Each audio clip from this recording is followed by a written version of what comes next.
안녕하세요. 날마다 주께로 4월 17일 말씀 묵상 보도록 하겠습니다. 오늘 본문은 시편 92편 1절에서 15절 말씀입니다.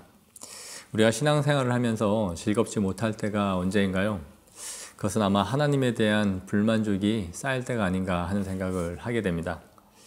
그분이 하시는 일이 이해가 안 가고 또 나에게 있는 여러 가지 상황들이 부당하다라고 느껴질 때가 있습니다. 때로는 하나님이 하시는 일이 더디기도 하고 또 급기야 하나님이 우리를 위해 일하고 계신 것이 맞나 하는 의심이 들 때도 있습니다. 이럴 때 우리의 신앙생활이 참으로 어렵고 유쾌하지 않은 것이 사실입니다. 그런데 오늘 시인은 매우 기뻐하고 즐거워하고 그렇게 하나님을 높이고 있는데 1절에서 4절의 내용이 나옵니다. 시인은 하나님께 감사하고 찬양하는데 그분의 아침에 인자하심을 알리시고 밤마다 그분의 성실하심을 베푸심이 기쁘다라고 그렇게 말하고 있는 것이죠. 저는 아침마다라는 표현과 밤마다라는 이 표현을 한번 묵상해 봤습니다. 우리는 하루를 시작하면서 기쁘고 또 즐겁게 우리에게 생명을 주신 하나님을 찬양하면서 시작합니까? 아니면 오늘도 힘들고 고되고 또 지긋지긋한 이 하루를 또 살아야 하는가 하는 생각으로 하루를 시작하고 있습니까? 우리가 자고 있는 사이에 지구촌 곳곳에서 또 지구 반대편에서는 수많은 일들이 일어납니다. 아침에 일어나서 뉴스를 들으면 또 밤사이에 어느 나라에서는 테러가 또 어떤 나라에서는 지역적인 국지전이 또 어떤 날은 살인사건이 일어나기도 하고 이런 것을 보면서 가슴 아픈 사연들이 참 많이 나온다는 것을 보게 됩니다. 그러나 하나님께서 이 아침에도 우리의 생명을 보존하여 주셔서 또 새날을 허락하여 주셨다라는 것을 생각한다면 우리는 아침마다 하나님이 베푸시는 이 인자하심이 얼마나 큰가 하는 것을 생각해 보게 됩니다. 또 하루의 일과를 마치고 잠자리에 누울 때 우리는 그분의 성실하심에 대해서 감사가 있습니까? 하나님의 성실하심이란 우리가 그분을 바라보지 못할 때에도 끊임없이 우리를 놓지 않으시고 우리를 붙잡아 주시는 하나님의 손길이라 할 수 있습니다. 우리는 하나님께 성실하지 못했음에도 불구하고 하나님은 오늘도 나의 삶을 굳게 붙잡아 주셔서 이 하루를 무사히 보낼 수 있도록 인도해 주셨다라는 것을 감사하며 하루를 마무리하게 되는 것이죠. 우리의 일상이 이렇게 매일 반복될 수 있는 것은 아침마다 또 밤마다 베푸시는 하나님의 인자하심과 성실하심의 결과라는 것을 우리는 깊이 묵상해 봐야 합니다. 오늘 시인이 아침마다 밤마다 주님이 하시는 일에 대해서 이렇게 만족하는 상태에 이른 것은 그분이 하시는 일과 자신이 생각하는 하나님이 생각이 배치되지 않고 있다는 것을 알 수 있어요. 시인은 4절에서 5절에 주께서 행하신 일이라는 말을 3번이나 반복하여 사용합니다.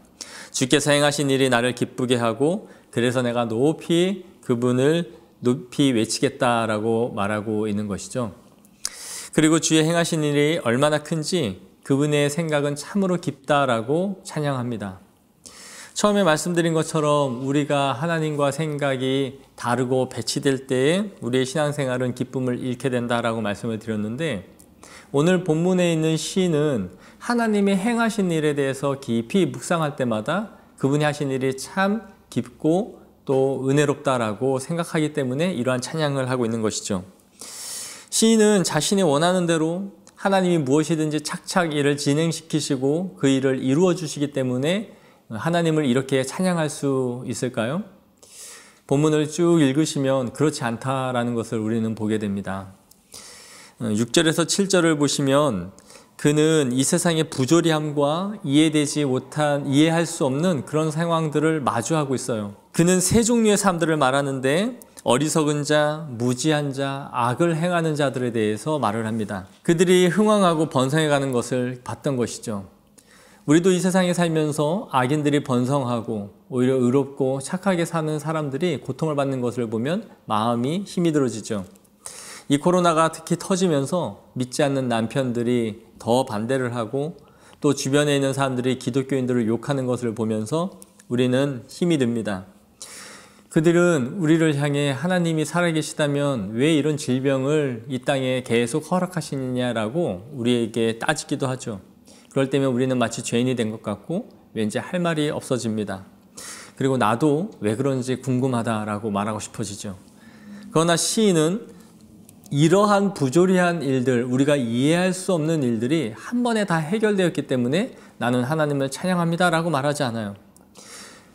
오늘 하나님을 찬양하고 그분이 행하신 일을 기뻐하는 것은 시인은 하나님이 영원토록 지존하신 분이시기 때문에 그들이 흥황할지라도 영원히 멸망할 것이다 라고 믿고 있기 때문입니다. 우리는 그 앞에 괄호에 이렇게 넣으면 좋을 것 같아요. 그들은 잠시 흥황할지라도, 잠시 영원히 멸망할 것이다 라는 것을 믿고 있는 것이죠. 그러므로 그리스도인들은 두 가지 생각을 항상 갖고 살아가는 존재들입니다. 첫째는 이 땅에 하나님을 떠난 사람들, 무지한 자, 또 악을 행하는 자, 어리석은 자들에 대해서 불쌍히 여기는 마음이에요. 그러나 또 하나의 마음은 악인들의 심판을 고대하고 바라보는 것입니다. 하나님의 공의의 통치를 기대하는 것이죠. 끝까지 하나님께 돌이키지 않는 자들, 그리고 의인들을 핍박하는 자들, 의인들을 괴롭게 하는 자들을 하나님께서 보수하시고 갚으실 것을 바라보는 것입니다. 시인은 그것을 바라보면서 이 부조리한 상황 속에서도 하나님의 성실하심과 그분의 인자하심을 찬양할 수 있는 거예요. 모든 문제가 자신의 뜻대로 해결되고 있기 때문이 아니라 이 기대를 가지고 하나님을 찬양하고 있다는 것이죠. 그러면서 시인은 최종적인 승리를 이렇게 높입니다. 12절에 의인은 종려나무같이 번성하며 레바논의 백향목같이 성장하리로다. 그들은 여호와의 집에 심겨져 있고 하나님의 뜰 안에서 번성하게 될 것이다 라고 노래해요.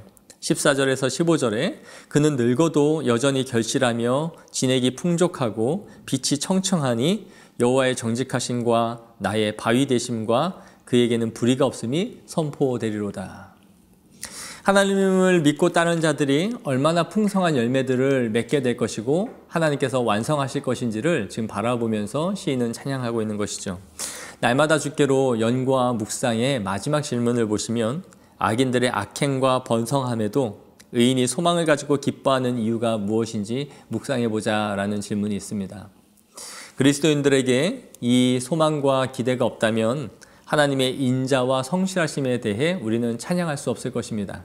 이 부조리한 세상 속에서 하나님의 행하신 일을 결코 찬양할 수 없을 거예요.